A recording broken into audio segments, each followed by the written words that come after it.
अस्सलाम वालेकुम। वज़ीर आज़म अपना घर प्रोग्राम लॉन्च हो गया हुआ है। आज 7 अप्रैल है, तो उसके हवाले से वीडियो बना रहे थे। 7 अप्रैल 2026 आज ये प्रोग्राम आया है।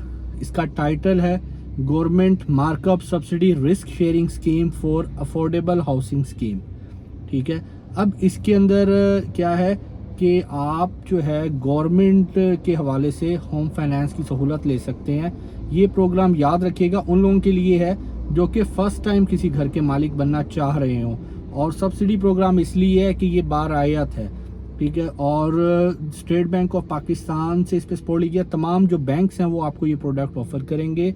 इसके अंदर जो मार्कअप है वो फ्लैट 5% है। याद रखिएगा 5% पे आपको होम फाइनेंस जो है मिलेगा।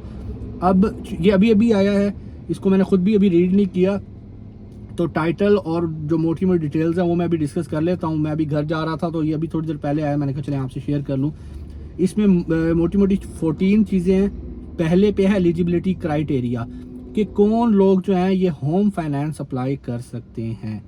तो पहला है कि फ़र्स्ट टाइम ओनर हो, पहली दफ़ा घर के मालिक बन रहे हों। ठीक है, पहली दफ़ा मतलब ये कि पहले कभी किसी घर के मालिक ना हो, या इस टाइम भी किसी और घर के मालिक ना हो, मतलब आप दूसरा घर नहीं बना सकते इस प्रोग्राम के तहत। दूसरा ये है कि आप पाकिस्तानी सिटीज़न हो, आपके पास CNIC हो, 18 साल से ऊपर आपकी उम्र हो। Not owing any house unit in their name, जैसे कि मैंने आपको पहले बताया कि किसी और घर के आप ओनर ना हो। दूसरा scope, purchase of house, flat, घर, flat, construction of house on already owned plot. आपके पास प्लॉट है, आप उस पर घर बना सकते हैं। Purchase of plot and construction, आप प्लॉट परचेज करके उस पर भी घर बना सकते हैं। Size of housing unit, size के बारे में बात कर लेते हैं। जो आपका घर है हाउस अप टू 10 मरला, याद रखिएगा पहले जो ये स्कीम लॉन्च हुई थी उसके अंदर आपके पास लिमिट थी 5 मरला की। अब आप 10 मरले तक का घर भी इस सब्सिडी प्रोग्राम के अंदर बना सकते हैं। स्क्वायर फुट में अगर साइज देखें तो 2720 स्क्वायर फुट तक का घर आप इसके तहत बना सकते हैं। Flat apartment up to 1500 square foot, 1500 square foot का फ्लैट या अपार्टमेंट भी इसके ज़रिए आप ले सकते हैं। मैक्सिमम लोन साइज़, इसकी लिमिट भी जो है अपडेट हो गई है। पहले आप 35 लाख तक का होम फाइनेंस ले सकते थे, अब अप टू ₹10 मिलियन आप 1 करोड़ तक इस सब्सिडी प्रोग्राम से लोन ले सकते हैं। मैक्सिमम लोन टेन्योर मतलब कि मुद्दत कितनी है, आपने बैंक को रकम कितने अरसे में वापस करनी है। तो टोटल 20 साल तक का टाइम है आपके पास, जिसके अंदर 10 साल जो हैं वो सब्सिडी के हैं। 10 ईयर्स तक आपका मार्कअप जो है वो रेंट जो है फ्लैट 5 होगा। 5 साल के बाद फिर आपको मार्केट रेट देना पड़ेगा। बैंकिंग प्राइस क्या है, 1 ईयर काइबर +3, मतलब कि जो मार्कअप जो है अगर आप 10 साल से ऊपर चले जाएंगे मुद्दत घर बनाने की, लोन की रकम वापस करने की, तो 1 ईयर जो है आफ्टर 10 ईयर्स के बाद 1 ईयर काइबर +3। ठीक है, और मतलब जो काइबर होगा उस पर 3% प्लस चार्ज होगा, लाइक ऑलमोस्ट 10.25 अभी चल रहा है, उसमें 3 और ऐड कर लीजिएगा। Customer end user fixing price flat 5, आपसे जो कि 10 साल सब्सिडी ईयर तक का जो आपसे मार्कअप लिया जाएगा वो 5% है, जैसे मैंने आपको पहले बताया। इसमें 8वें नंबर पे है लोन टू वैल्यू, मतलब ये कि अगर बैंक आपको कितना पैसा दे सकता है उसमें 90%, 100 में से 100 में से 90% रकम जो है आपको हुकूमत देगी। बैंक के ज़रिए 10% आपको खुद से अपनी उस घर या उस प्लॉट में डालनी होगी। 10% रकम आपने देनी है, 90% रकम आपको हुकूमत देगी। इसीलिए लोन अमाउंट 90% जो है हुकूमत दे रही है, 10% इक्विटी जो जिम्मेदारी आपकी है वो आप देंगे। मिनिमम एज, कम अज़ कम उम्र 20 साल होना ज़रूरी है। 20 साल से कम उम्र लेकिन बाकी शराइत को पूरा करते हो तो वो एलिजिबल नहीं है। मैक्सिमम एज एट लोन, जब आपके लोन की मियाद पूरी हो, अगर आपने 20 साल के लिए लोन लिया है और आप तनख्वाहदार हैं तो 20 साल की जो है वो मियाद जब ख़त्म हो रही हो तो आपकी उम्र 60 साल से ज़्यादा नहीं होनी चाहिए।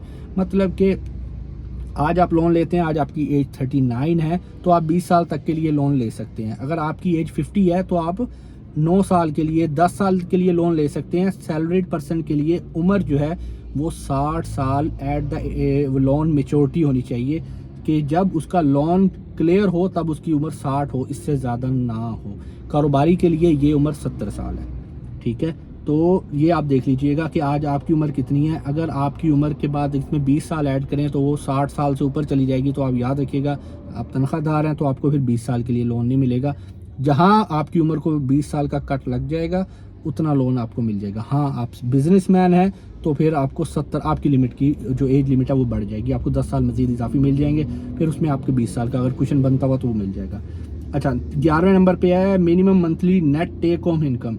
नेट टेक होम होती है, लाइक आप गवर्नमेंट एम्प्लॉय है तो आपको पता होगा डिफरेंट उसमें से अलाउंसेस करते हैं। तो जो नेट टेक होम है without deduction of any other allowances और टैक्स वगैरह, नेट टेक होम जो है सैलरी इंडिविजुअल की 50,000 होनी चाहिए लाजमी। बिजनेसमैन सेल्फ एम्प्लॉयड की है 1 लाख।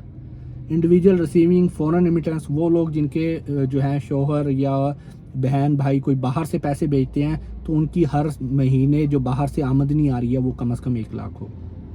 याद रहे ये मिनिमम का क्राइटेरिया है, ठीक है। तो जो रकम की फिर एक बनेगी शराब, उसके हिसाब से आपको लोन अमाउंट मिलेगी। यहाँ जो बात हो रही है वो बंदा एलिजिबल है जिसकी तनख्वाह 50,000 हो, याद रखें।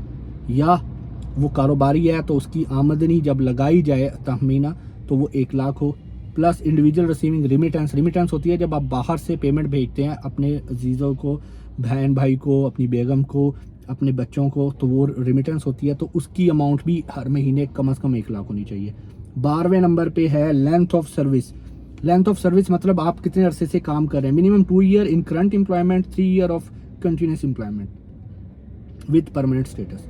अगर आप तनख्वाहदार हैं तो कम से कम 3 साल से आप मुसलसल जो है नौकरी कर रहे हो, और जहां पर आप इस टाइम हैं वहां पर भी आपको 2 साल हो गए हों। कोई शख्स जिन्होंने अभी रिसेंटली मूव किया है और उसको अभी 6 माह हुए हैं तो वो इसमें फॉल नहीं करेगा। जिस जगह पे आप काम कर रहे हैं 2 साल से कम इस जगह पे काम कर रहे हो, टोटल आपकी एज ऑफ एम्प्लॉयमेंट 3 साल हो मुसलसल। प्लस अच्छा, एक और contractual employ with minimum 3 years in current employ. अच्छा, कॉन्ट्रेक्चुअल जो है ना वो एम्प्लॉयज़ विद मिनिमम 3 ईयर्स। अच्छा, कॉन्ट्रेक्चुअल जो एम्प्लॉयज़ जो परमानेंट नहीं होते उनका 3 साल का टाइम है। Minimum 2 years in current business.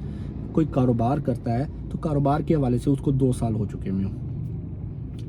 Contractual employee, consideration of contractual employee within 3 year in current employment, ये 13वें नंबर पे ये पॉइंट था। 14वें नंबर पे जो कि लास्ट पॉइंट है, लास्ट टैक्स रिटर्न जो आप FBR में अपनी आमदनी जो है उसके हवाले से इंदराज करवाते हैं। Waiver for individuals of Gilgit Baltistan region and informal income inform business income, ठीक है। 14 पॉइंट पे टैक्स रिटर्न के हवाले से है। तो जो बिजनेसमैन होते हैं उनकी टैक्स रिटर्न होती है, इंडिविजुअल्स की भी टैक्स रिटर्न होती है। तो जो आप टैक्स रिटर्न करवाएंगे उसके हवाले से अगर आप गिलगित बल्तिस्तान में हैं तो वहाँ पर आपको टैक्स वेवर मिल जाएगी। तो ये एक इंट्रोडक्टरी सा था गवर्नमेंट मार्कअप सब्सिडी के हवाले से। उम्मीद है ये इन्फॉर्मेशन जो है आपके लिए हेल्पफुल होगी, और आप वो लोग जो कि अपने घर का मालिक बनना चाहते हैं जिनके पास इस तरह से रिसोर्सेज नहीं है, वो इस इन्फॉर्मेशन के तहत आप अपने मौजूदा बैंक से लोन अप्लाई कर सकते हैं। इसके हवाले से मज़ीद कोई क्वेश्चन हो तो आप रब्ता कर लीजिएगा।